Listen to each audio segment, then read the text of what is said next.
So the town hall on CNN just ended with Donald Trump, where he did definitely go into enemy territory, where the interviewer, the person asking the questions, was definitely hostile towards him, definitely biased. The first things they talked about, of course, they're going to bring up January 6th and Trump's claims that the 2020 election was rigged against him. Now, Trump brings up Hunter Biden and the 51 CIA agents that said that the Hunter Biden laptop story was Russian disinformation, which now we know is an absolute lie. We know the Hunter Biden laptop was very much real. Now, that proves, without a doubt, that proves 100% that the election was rigged. The election was rigged before it even began because the Hunter Biden laptop story was buried. It was a real story that was intentionally buried, and that affected the results of that election. So the election was rigged. And so Trump, I think, should have really focused on that and really hit home, because nobody can deny that when it came out, we have the tape. We can see the mainstream media saying, oh, this is Russian disinformation, it's not true. The made-up 51 CIA agents signing this thing, that was all a lie to bury this story that was true. We know that the CIA and FBI worked with Twitter, worked with Facebook to bury those stories. That is election interference. So 100% there is election interference. Now, Trump mainly focused on counting elections and fake ballots, and in Atlanta and in Georgia and Wisconsin, all these things. And the hostile CNN host there just kept saying that's not true. She actually said there was not one illegal vote in Wisconsin, and that there was no illegal ballots. Now, she has no idea. It is an absolute lie for her or anybody to say there were no illegal ballots cast during that election, especially when you completely rain down on the entire country mail-in ballots based on out-of-date election rolls. So you're mailing ballots to people that are dead. You're mailing ballots to people that don't live at that address anymore. So with that kind of percentage of mail-in ballots, of course you're going to have more corruption. The only thing she can say is it's never been proven in a court of law that there was enough illegal ballots to overturn the election.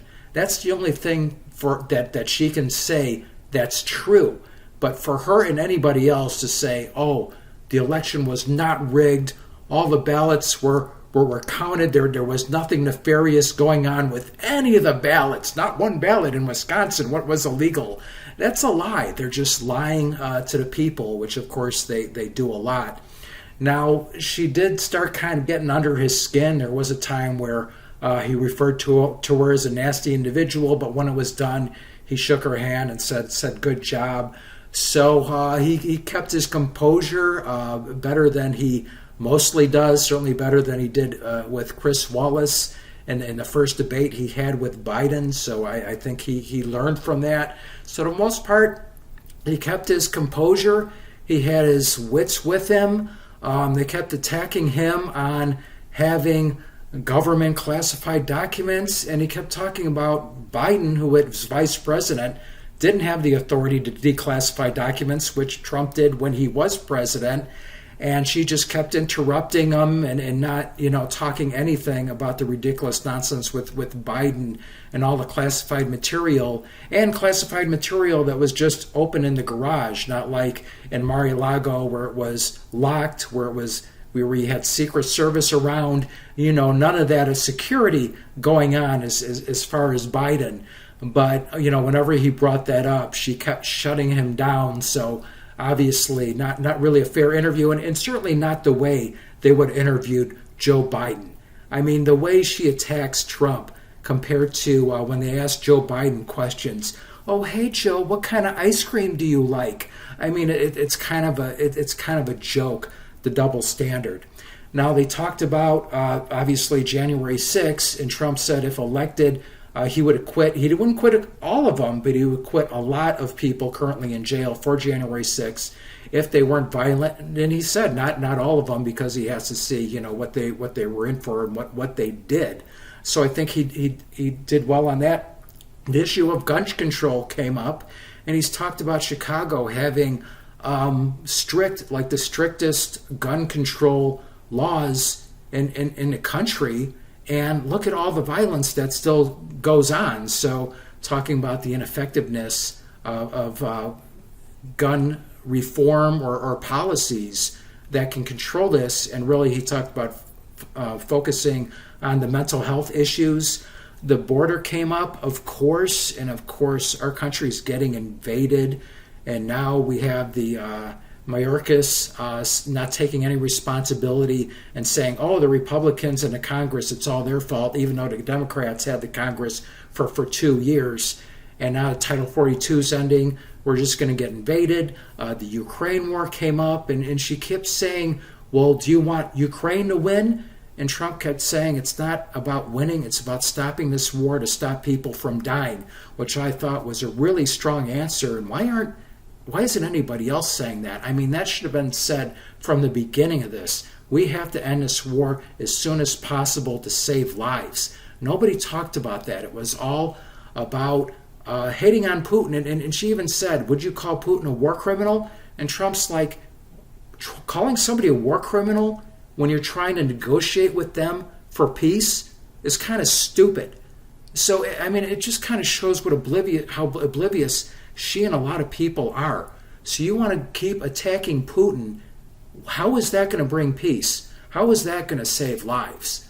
So I thought Trump was very effective there. He also brought up that the United States has given Ukraine like $171 billion, while Europe combined is just as large as the United States, has put in like $20 billion. So he said that's not right, and I agree, because we're an ocean away. They're right there. So why is there such an imbalance? But she just kept trying to shut him down on that. The ridiculous withdrawal from Afghanistan was brought up. Trump brought that up. Obviously, the crazy inflation we've had, the high energy prices. I wish he would have brought this up. The first thing Joe Biden did was shut down the gas pipeline. Remember that? And then he also brought up the Russian oil pipeline, which it really looks like the Biden administration blew up, which is a terrorist act. So, I mean, the way I feel under Biden, this country has been such a complete disaster. I do believe that the election was rigged. Trump, he's got so much baggage, but the latest polls are showing him strong against Biden. I was kind of surprised to see that. Maybe finally a lot of the country is waking up to what a disaster that Biden is. I kind of wish that DeSantis would be the front runner, because you can get rid of so much baggage and animosity. But right now, Trump is the strong front runner, and Trump or DeSantis, any one of those guys is a no-brainer against the disastrous Joe Biden. So anyway, that's a little bit of a summary of the debate.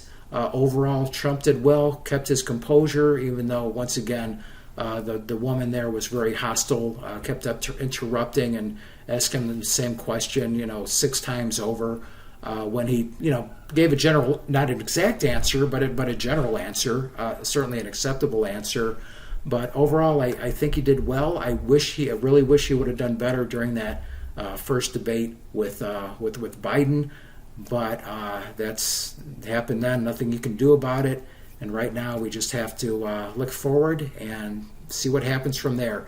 There's no way in hell Joe Biden could have gone through that town hall with everything that Trump was against, with the hostility coming at him from that woman. No way in hell Biden would have been able to keep up with that, and I think everybody knows it. Anyway, thanks for watching. Until next time. Cisco, do we have to leave all our good friends now? Only until next time, Pancho. Adios, amigos.